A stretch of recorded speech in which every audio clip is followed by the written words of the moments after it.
And welcome everyone. Like Lauren mentioned, this is the fifth webinar in the series. Today is something that I am super excited about. We're going to talk about value and some common perceptions of value when it comes to membership.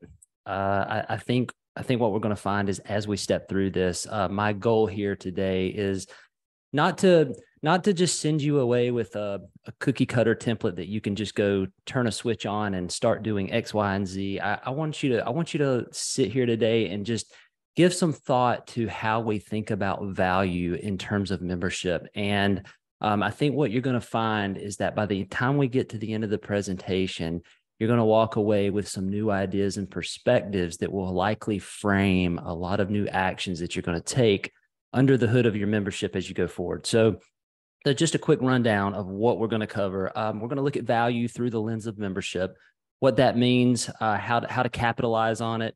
We're going to look at the common threats to membership, and how can we secure long-term value in terms of a practice called lifecycle pricing. Lifecycle pricing is really interesting because it gives you a method to address a lot of the things that are bound to happen throughout the course of a member's journey in your membership. And like we're going to talk about, all of this wraps up to the common theme of maximizing value, not only for your members, but maximizing the value for the business that you run. And let's just start with a common question here: that what is value? So we all have an idea of what, probably our own unique idea of what value is. We may think of value as, the worth of something. We may think of value of how important something may feel or how important something may seem.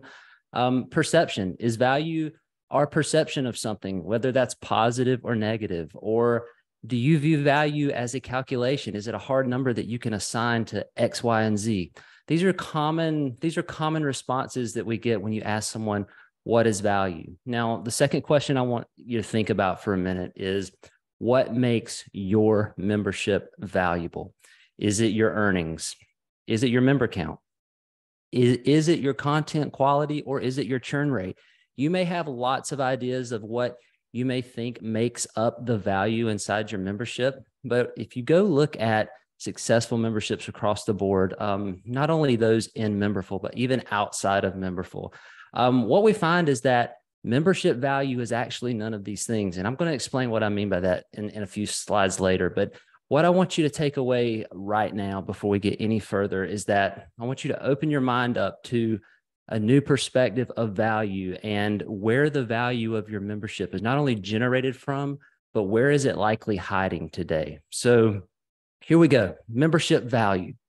Membership value is a unique perception that only exists within the minds of your members. Now, when we think about this, let's say you have 1,000 members today. You have an idea and you have a thought, and you probably have a list of things that you know that those members value. But the interesting thing about membership value is that it's a perception that drives nearly all outcomes that you're going to realize in the membership. So in terms of our members, this type of value is always assigned. It's not calculated. It's continuously changing, and it's intangible because it lies within the minds of our members. Our members have perceptions and thoughts about everything that we provide to them. We can't set those thoughts and ideas on a table and look at them and break them down and see what they're made up of, but we know they exist. So when we talk about membership value, just keep in mind that it's a perception that exists in the minds of your members that we can't always see, and we may not always fully understand. We have evidence that it exists, but we don't necessarily know what it truly looks like. Now, business value. So this is separate from membership value. Business value, on the other hand, is the set of measurable financial outputs that are directly shaped by membership value. Now, what I mean by this is a metric that this may be like, for example, your revenue, your churn rate. These are all the values that we calculate that we know exist about our membership. These are tangible indicators that we know we have perfect evidence of the outputs that these things generate. And at the end of the day, the business value of your membership is just a product of all the upstream actions that you're taking right now to maximize the downstream value of your members. I want you to think of business value and membership value as two separate things as we go through the following slides. So total value is just going to be made up of those two components, membership value and business value. And membership value comes from the perspective of the member. Business value comes from the operator's perspective, and you are the operator. So anyone who runs a membership, anyone who has a hand in the membership, we're going to refer to that individual as the operator. So we have two things to deal with here, membership value and business value. And the interesting thing about membership value, if you think about all of the things that may happen over the course of a journey of a member, all of these things can be boiled down to two things. That's the utility of your product and the pricing of your product. It doesn't matter if we're talking about churn, upgrades, downgrades, new signups. All of these things boil down to these two factors. And if you think about how useful your particular product may be to someone, you likely have assigned a price because of the amount of usefulness that that product carries. And I want to show you something that kind of captures this idea in a visual form. And this will give us a few points to talk off of here. So let's say that in a perfect world, if I increase the usefulness of my membership product, then I may be thinking that I can also increase the price of that product. If it's more useful, it's more valuable, and it commands a higher price. Now, all those things are true, but they're only true up to a certain point. The problem here is that when most people think about how to expand the value of their membership, they think about it as a linear relationship. So I increase X, I get an increase in Y. But in reality, this is what happens. We reach a point where added utility and added benefits and added usefulness to the membership doesn't necessarily command a higher price. And that's the point of optimal value. And if we think about optimal value, the question would naturally become is you want to ask yourself, how do I reach this point? And how do I make sure that I'm not putting extra effort and extra components into the membership that I may think are driving value when they actually aren't? And when you reach that point, what we find is that added components, added benefits, and added value into your membership product no longer command a higher price because each of your members basically has a capacity for which they can use your product. You may have the most useful product on the face of the earth, and it can do 100,000 different things, but most members may only have time to make full use of 1, 2, 3, or 10 of those things. And this is a really important point when we start thinking about the trajectory and the lifetime value of your members, what they perceive to be valuable, and how long do they perceive that product to be valuable for. And like I said, usefulness and price, everything will boil down to those two components. So how do we create optimal value? So I want you to imagine if you started a membership today, how would you know how many benefits to introduce? How would you know when you've hit that point where, okay, this is where it makes sense to stop. Let me sit back and watch, see how members respond to this, and I'll adjust when I need to. The problem here is that when you start a membership, you have to be able to call out specifically what the single problem is that you want to solve. Now, 9 out of 10 people are actively solving a problem with their membership. Interestingly, though, they're not necessarily communicating what that problem is that they're solving to their members. If you can define the single problem that you solve in one sentence and work to solve that problem more effectively and focus on not solving any other problem outside of that single problem that you've said you're going to solve, then you're going to set yourself up for success in a way that most people have not done today. Because here's what happens. Most people have success with a product, and they think that they need to add X, Y, and Z to that product to make it more useful, charge more money for it, get more members because it has more capabilities, whatever you want to call it. But the problem here is that most people solve problems that don't need to be solved for their members.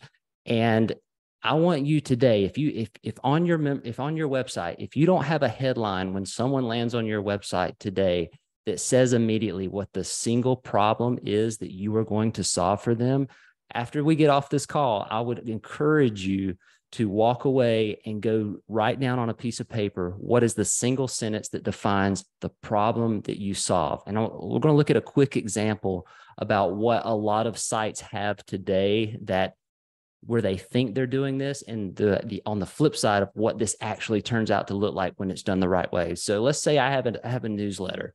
I want to sell a paid newsletter about politics, finance, and business. Most people on their website will describe their product. They may tell you about it. They may tell you what it does. They may tell you about all of the components of the product, all of the components of the membership. But yet they don't tell you what the problem is that they're solving for you as the potential customer. So if we just see here, I've got a simple statement, I've got a call to action. If I was to put this screen in front of 100 people, statistically, 0.5% of folks would act on this. Because why does anybody need another newsletter about X, Y, and Z? But if I was to rework this to tell you what the problem is that I'm immediately going to solve for you, I would end up with a situation that where my headline that I just showed you now is reworked to say, become smarter on politics, finance, and business in less than 5 minutes per day. And then you can go on to say that this sign up for the newsletter that's read by thousands of professionals each morning. So immediately the difference between this and this will get you not only more signups, but about 6 to 7 times more signups. But what you're automatically doing here is you're making a promise to everyone who puts eyes on your product for the first time, and you're going to have at least a month or hopefully longer to deliver on that single promise for that particular member. The problem is that most people make a promise and then go solve other problems that they did not tell you that they intended to solve with the product that they are selling you.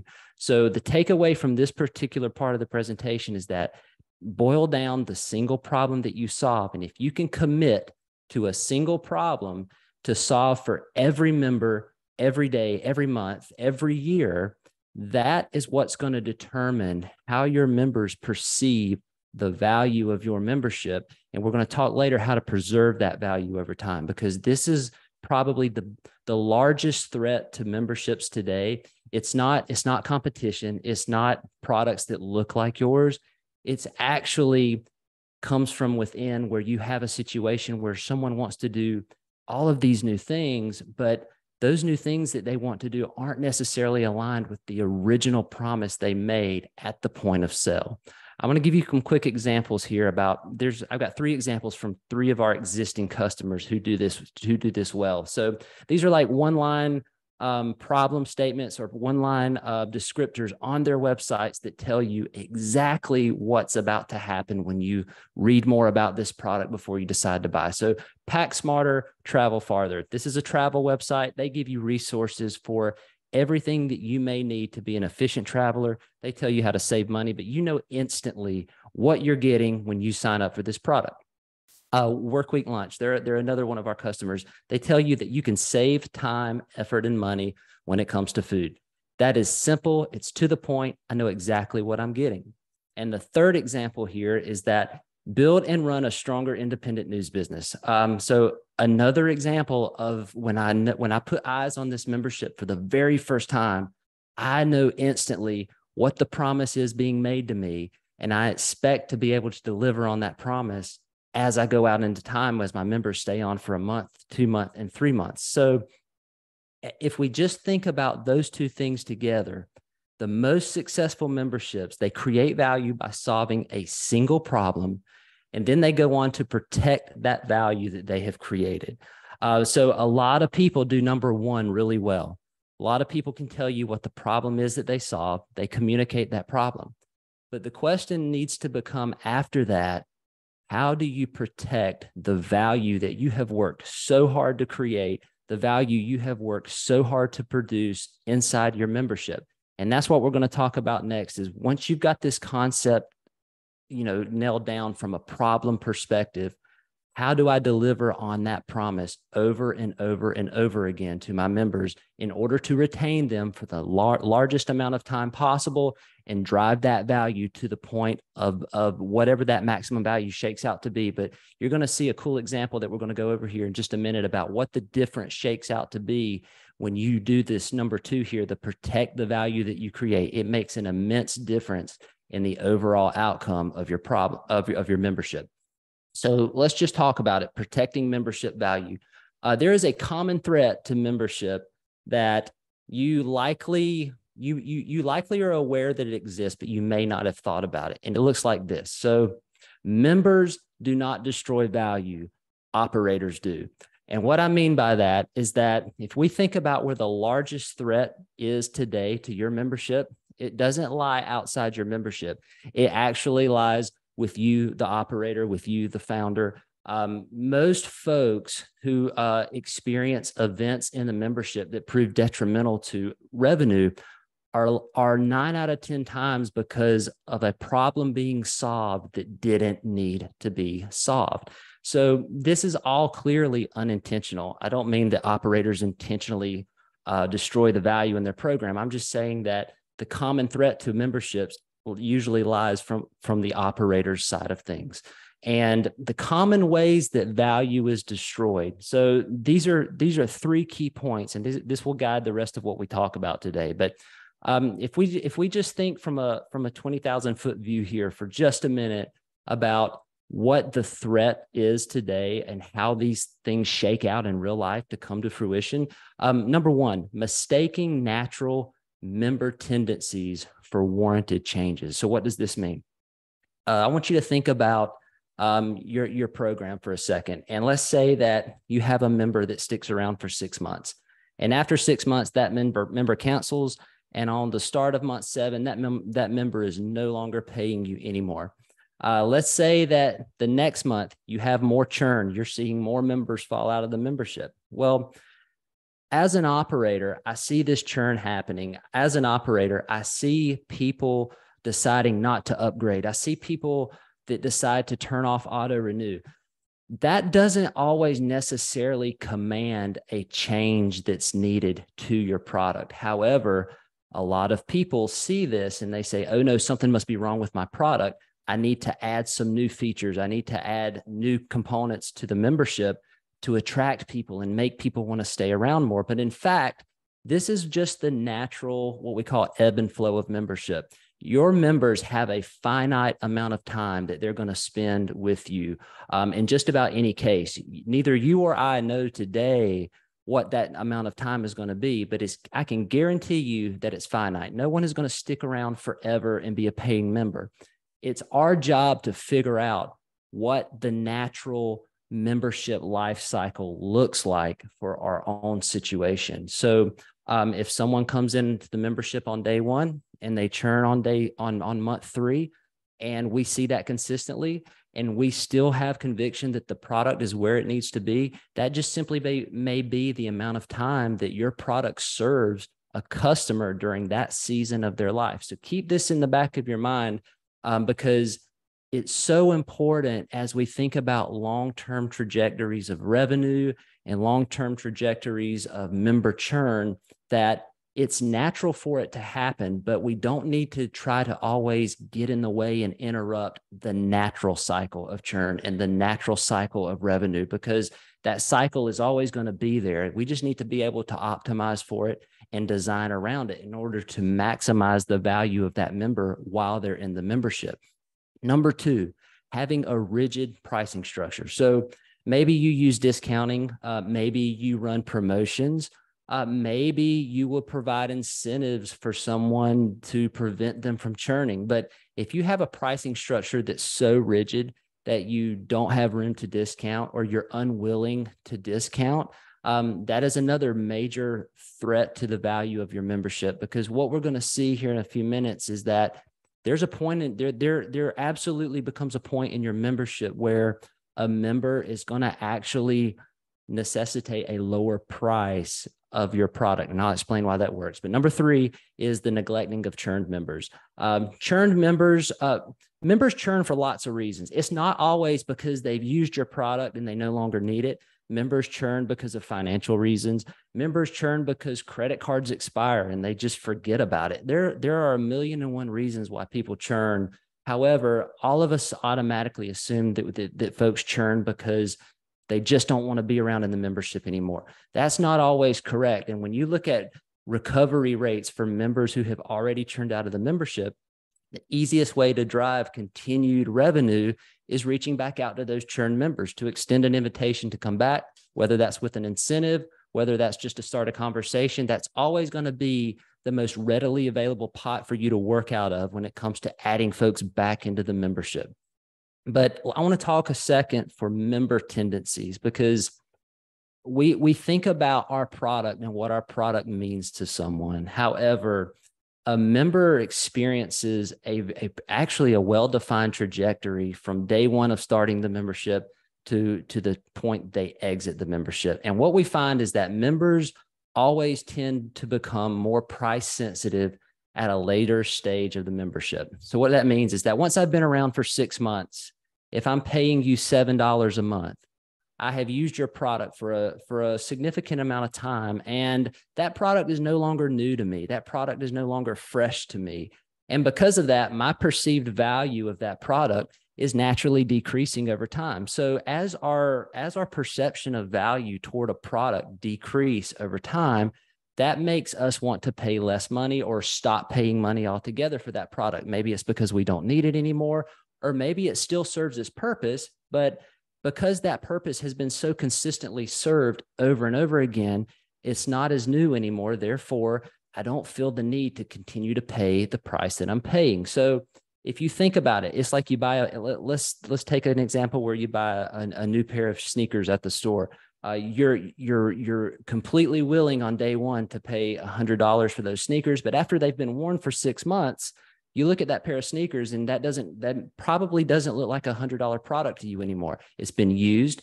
You've extracted the value out of that product. That product is continuing to serve its purpose, but it doesn't project the same amount of value at month 6 that it did at day 1. And that is exactly what happens with members inside of membership.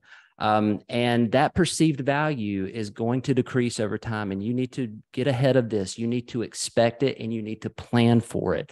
And there are things that we can do to address it. So how do we address it? So there are 2 things that this boils down to. Number 1 is we could take the stance that says, let's continuously extend our product with new features. If I'm adding new features and I'm adding more layers of components onto the membership over time, I'm going to maintain that value. And maybe that's enough to overcome what the member's perception of value is. However, that's not ideal. And it's also not recommended. A lot of people do this, but it's not ideal. It's not ideal for 2 reasons. The first reason would be because you're automatically not delivering on the original promise you made for your members. So if that original promise was to provide them with a product that does X, Y, and Z, they expect you to do that consistently. They don't expect you to change that. They don't expect you to modify the offering. They expect you to deliver on that promise month after month after month. Number 2, the other thing we could do to get around this would be implement lifecycle pricing. And that's what we're going to talk about. Lifecycle pricing is going to directly hit at addressing some of the perceptions of value, that decrease in value that your members are going to experience over time the longer they are a member with you. So lifecycle pricing, the formal way to put it is that it's simply a strategy that aims to minimize your churn and accommodate a member's change in perceived value over time through targeted discounting. Now, if I go back to the example I gave earlier, where let's say that you've had a member in your membership who has consumed your content for 7 months, and the content quality is just as good on month 7 as it was on day 1. What we see is that with membership, there's a sense of fatigue that sets in around recurring payments, especially on monthly payments. But if you look at the statistics around churn and how to prevent churn, what we find is that there's a point in membership where A member has already made a decision to churn. That they no longer want to be a member. They want to save money. They're no longer willing to pay. However, you can interrupt that cycle at a strategic point in time by offering them a lower price. And this is what we see customers do all the time. We encourage customers to do this. The question is what is the right point to offer that price? And by offering a lower price, what are you secure? How much more money are you going to secure over the long time to run your business? And that is the important part of this, because what we're most concerned with today is making sure that we don't put a ceiling on the lifetime value of our members, and how we can expand that value and provide a path to higher lifetime value over time. So here's the approach. We got to do three things with this. Number one, we've got to identify the point where the typical member churns. Maybe this is month 5 for your program. Maybe it's month 9 for your program. And if it's over a year, well done, you're doing fantastic. But there is always a discrete point in time where your average member is going to churn. Number 2, we want to offer that member a substantial discount to continue their membership without letting it expire. And that's key, because members who are able to continue membership at a discounted rate rather than letting the membership expire. Though if you're able to recover a member and prevent a member from churning with a discount, odds are they're going to hang around about 3 times longer than they were if they had just churned anyway. So this is significant and it's important. And I've got a framework I'll share with you in a minute about how to actually go about this step by step. And number 3 is you want to follow up with your member personally after they've taken an action that you want them to take. So if that action is getting them to re-enable the automatic renewal on their membership, there's a touch point you want to have with that member, and there's a specific way you want to do that to make sure that they know that you appreciate them and that they know that they're supported while they've already made the decision to continue the membership with you. So on average, Lifecycle pricing will result in your members retaining 3 times longer and at a lifetime value that's double what it would have been had you done nothing. And I'll show you a quick example about what these results come to look like in the real world once this is implemented. So let's say we've got a membership where monthly price is $7 a month. And as you can see here, the lifetime value of this member steadily increases by $7 a month right up until about month 6. And at month 6, most members make the decision to churn out. And once they've paid $42 for this product over those 6 months, that member's lifetime value ultimately becomes capped. So we see the leveling out. So it's kind of like putting a ceiling on your lifetime value. Now, if your average member churns at 6 months, that doesn't mean that anything is wrong with the product. And in fact, it's expected that there's a discrete point in time where your members are going to churn. But the question is how do we prevent this from happening so that our members stay inside the program for the largest amount of time possible, even if they're paying us a lower rate? So let's take this example and see what happens if you implement a lifecycle pricing strategy. So this is the same membership that implements a lifetime pricing strategy. So you can see at month 6, instead of this member churning out and that lifetime value becoming capped, this member's offered a 50% discount at the end of month 6 to continue the membership. And what happens is this lifetime value continues to grow, but just at a lower rate because they're paying you a lower rate. So from months 6 to 18, you're still realizing income from this customer. You are just having to wait a longer amount of time to extract that value. But the difference here is that on average, and this is statistically what customers see, is that if you go from this situation and you plug in and offer a discount at the moment in time a member plans to churn, and you can recover that member, this is the situation you end up with on average. And that says that members stick around for 3 times longer, and they grow to a lifetime value of twice what it would have been had you just let them churn and done nothing. So lifecycle pricing works for any renewal cadence. It can work for any plan. it can work to dramatically reduce your realized churn. And by realized churn, I mean the churn that you actually see taking place in the membership. Our goal here is to not eliminate churn. Churn can never be eliminated, but churn can be dramatically slowed down over time. And if you can slow your churn, slow churn is better than no churn, because no churn is just simply impossible. But the increased duration of the membership that member is now going to have at that discounted rate gives you, the operator, significant more time to think about, how can I add components or a new plan or a new product that now addresses where this particular member may be in the overall life cycle of membership? So the goal here is to continue to provide value to members who no longer perceive the value to be as great as it once was at day one, but provide that value and be willing to exchange it at a lower rate for a longer amount of time. And in the memberships that do this, see dramatically higher earnings year after year after year. In fact, one of the customers that I work with implemented this kind of strategy about 2 years ago, and they saw their average lifetime value of their monthly paying customers increase by 3 times over the course of like the next few years. So it's pretty amazing when you step back and look at how powerful it can be. You just have to allow enough time for those results to compound month after month, year after year. So what does this look like in terms of implementing it? Here's the approach. So if you were going to implement this today in your program, let's say that in the boxes here, we have actual events that are taken by the member. So on day one, member signs up.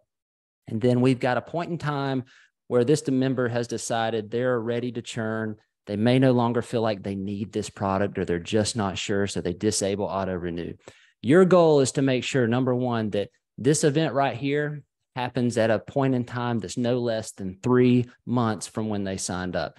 If you've got folks in the membership that are only hanging around for 1 month or 2 months, then there very well could be a larger problem at play when it comes to the benefits being offered, or there's a pricing problem. So we like to see folks to be at least 3 months into membership before you even think about implementing this type of recovery program. So let's say that it's 3 months, or let's say that it's 6 months. Member disables auto renew. Here is where you plug in. This is where the operator plugs in with this member to say, okay, I'm acknowledging that you've disabled auto renew. Number one, I want to know why. Is there a problem with the product? Is it just the fact that it may not feel like it's worth what it was worth on day one for whatever reason? It could be a million reasons, but the fact is this member has already decided to churn, and it's your goal to prevent that churn and keep that member in the membership for as much time as possible. So the thing that we see the thing we see working the best consistently and recovering the most amount of members is that you plug in with someone with a 50% discount, and you offer that discount at some point within 48 hours once they've taken this disabling of auto renew. And once this member redeems that discount, there's going to become a point in time where their next renewal is going to occur. It's just going to occur at a lower rate. If you get to this point, that is, you have done your job.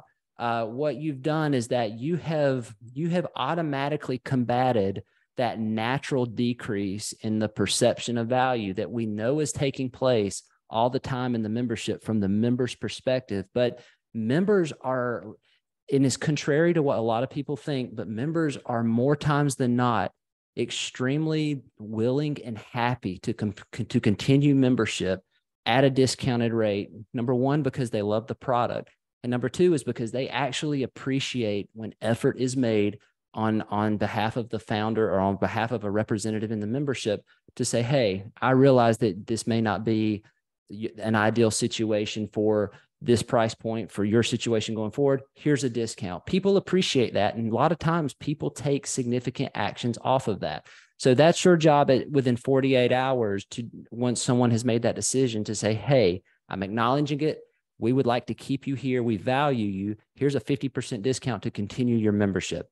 And once that next renewal occurs at that discounted rate, this follow-up personal email that this is like where the magic of this approach comes in, because what happens is once someone takes the action and renews the following month or the following quarter or the following year, I would encourage you to personally connect with each member. And what I have seen is that members who receive this email, and I mean, it needs to have personal tone. It needs to be an email of gratitude to let folks know how much you appreciate them sticking with you. And if you do that, that's the difference between this member hanging around for 12 more months and that member hanging around for 1 or 2 more months. This right here, it all boils down to this, because folks automatically associate membership products. They don't necessarily, it's hard to humanize a product. And once you humanize your product in a way of reaching out directly to a member in that way and in that tone,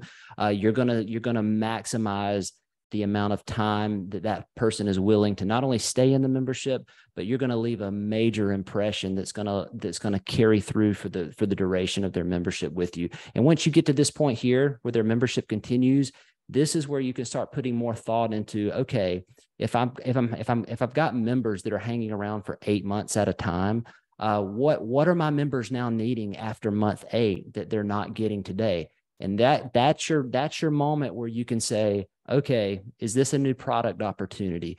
Is this an opportunity to implement a new plan that has benefits that mature and grow as that member matures and grows throughout the journey of their membership? So it's almost impossible to have a product that's static and doesn't change. It's hard for a product to mature in real time as the needs of members mature. And it's hard to have a product that grows in real time with members as they grow in their journey with you. Your goal is to continue to deliver on the single promise and the problem you originally told them that you were going to solve, and deliver on that consistently, and acknowledge and be willing to discount and be willing to accommodate that decreased perception and value that's going to occur at some point after the member signs up. And if you do these things, you're going to see, on average, like I said, twice the amount of lifetime value from your members, and they're going to hang around about 3 times longer than they would have otherwise. So just to wrap that concept up, what we can say is that lifecycle pricing will allow you to capture the full spectrum of member value over time. And in turn, that is what's going to maximize the value of your underlying business. And what we always see is that when it comes to revenue that's at a level that's less than desired, it's because that most folks haven't optimized to capture the full spectrum of value that's possible. They're only capturing a slice of the spectrum. And I want to encourage you today to be open to this so you can capture the full spectrum and be willing to wait over time to let that revenue grow. But I promise you, if you implement these things, you're going to see that revenue grow over time. You're going to see it compound year after year after year, and you will see dramatically different results in not only your lifetime value of your members, but also your overall earnings. So with that, I think I'm going to leave a few minutes here at the end with Q&A. And then I think Lauren's probably got a few questions from folks, or let me know what's on anyone's mind. It's open game. So let's do it. Thank you so much, Michael. We already had some questions pouring in, and just to let everyone know, there's like a actual Q&A thingamabob on the bottom of the screen. So you can drop your questions there, but there's a couple that are already in the regular chat. So I'm going to dive in there.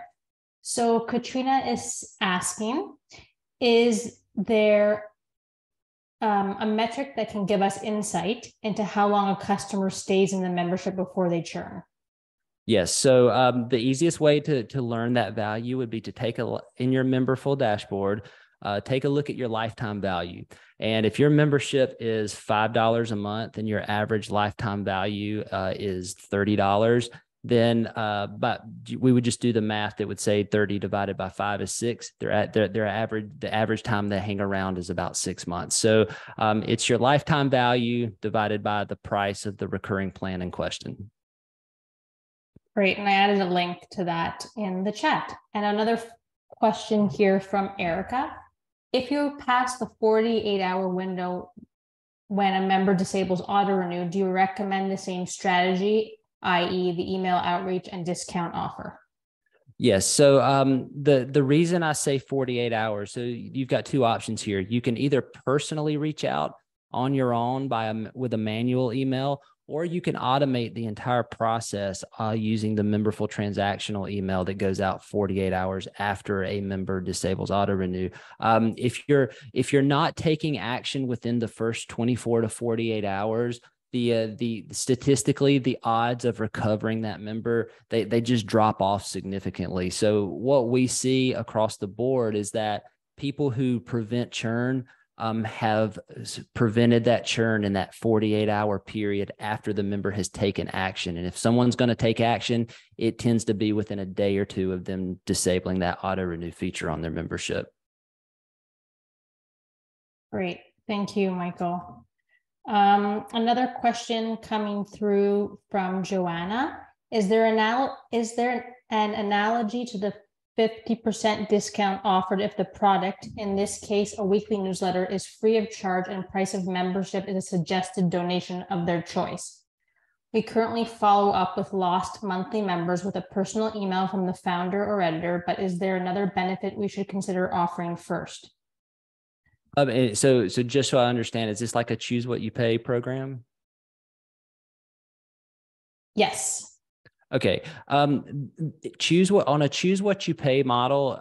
It's a little bit different. So I would say that that what we've discussed today would probably be most readily applicable to the situation where you have a set rate that you're charging.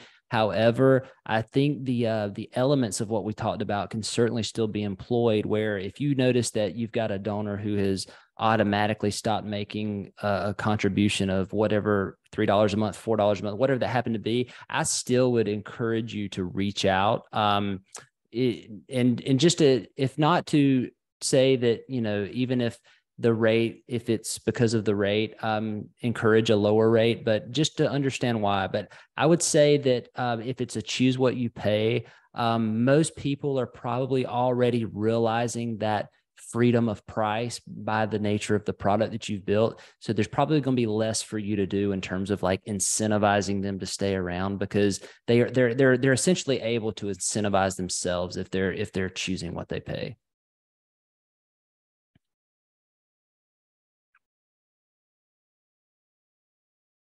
Sorry, I was doing the Zoom thing where I talked into my muted microphone. Joanna said, thank you. Okay, from Luke, what would you consider a normal or balanced churn rate? Okay, it's a great question. It's the $1 million question. So here's what I'll say about churn. Churn is different for every type of program. Newsletters have their own associated churn rate. Paid podcasts have a different churn rate.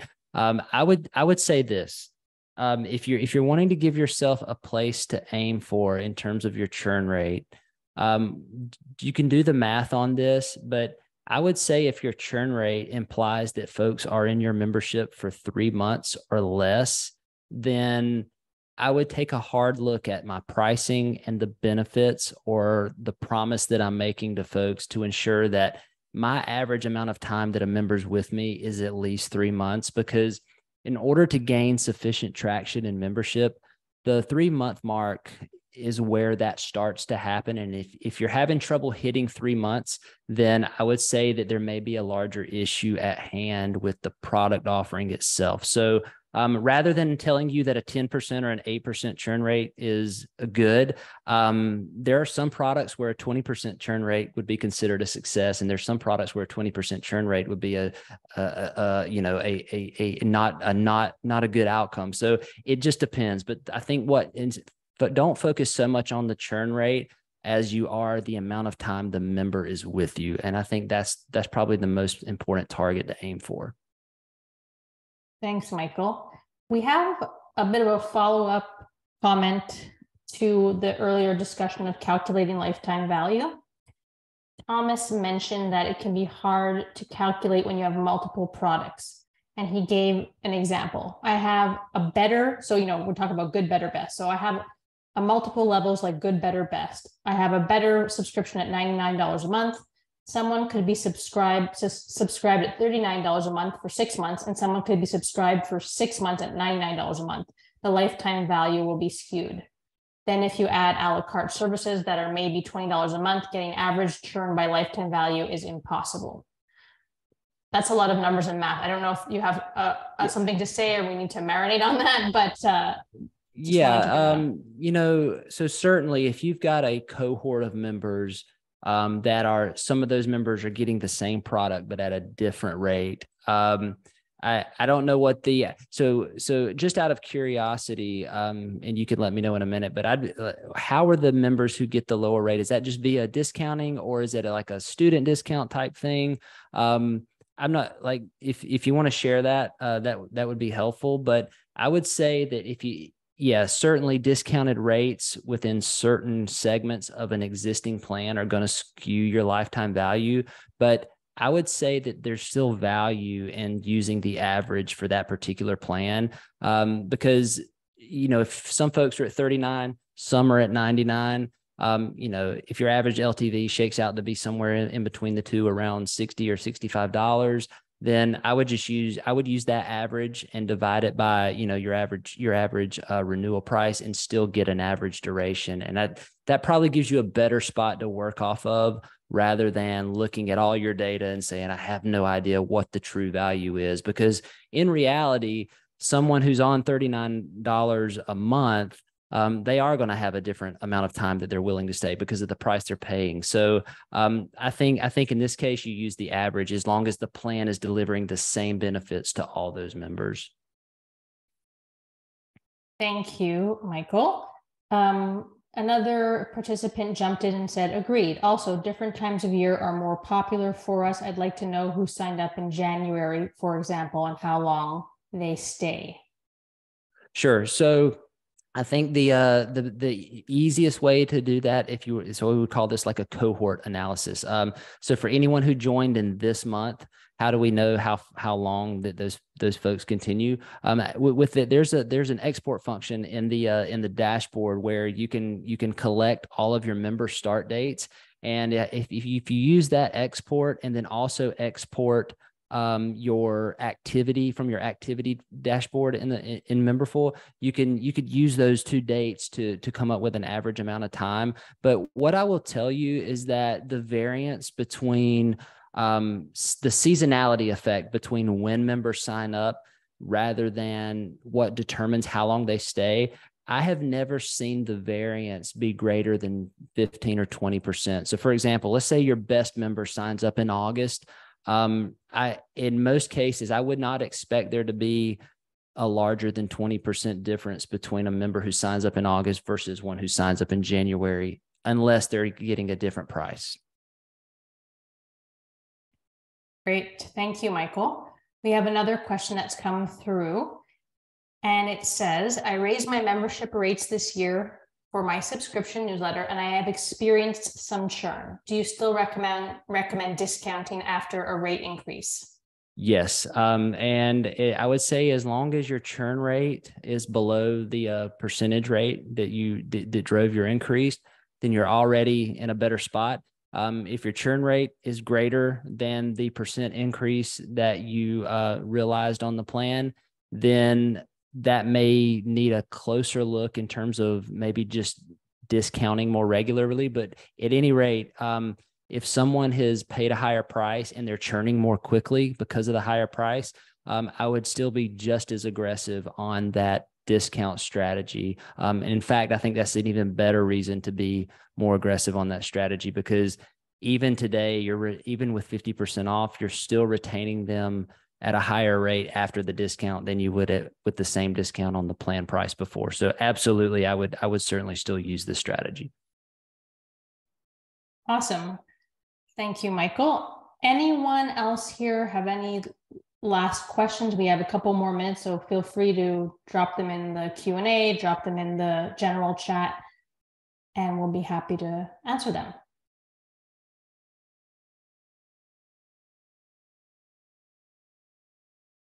Great. Well, it looks like we've answered all the questions. Thank you, Michael, so much for an amazing presentation. There's so much to be learned here, and lots of good food for thought. Lots of thank yous coming through. And so just to wrap things up, we will get this recording up on Vimeo, and make sure you get the link as well as the handout. And we'll also put a link to the previous webinars if you happen to miss them. We're really grateful that you joined us this afternoon. It's so fun to see some familiar names and some new names on there. And yeah, just thanks for participating. Lots of thanks coming through to you for you as well, Michael. And any words before we wrap up? That's it. Thanks everyone for showing up. And then as always, any questions, hit me up at michael@memberful.com. Always happy to chat with you. Great. Have a wonderful afternoon, a great rest of the week, and we'll chat with you all soon. Bye.